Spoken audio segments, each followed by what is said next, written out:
সাবেক প্রধানমন্ত্রী BNP chairperson 4 দলীয় এবং 20 দলীয় জোটের নেত্রী বেগম খালেদা জিয়া অসুস্থ অবস্থায় আছেন। আমি ওনাকে দেখে এসেছি। এখন ওনার ডায়ালাইসিস চলছে এবং তিনি আসলে ডিপ সিডেশনেই আছেন।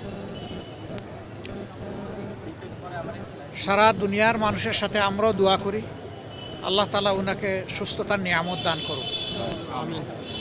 তিনি সুস্থ হয়ে আবার ফিরে আসুন এবং জাতির খেদমতে বাকি জিন্দগিটা উনি যাতে কাটাতে পারেন সেই দোয়া করি।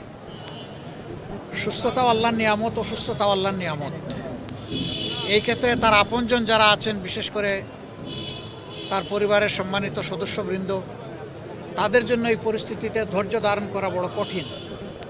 আমরা আল্লাহ তাআলার দরবারে দোয়া করি তারা যেন ধৈর্যের সাথে এই পরিস্থিতি মোকাবেলা করতে পারেন এবং আল্লাহর উপর তারাও যেন পূর্ণ ভরসা করতে পারেন।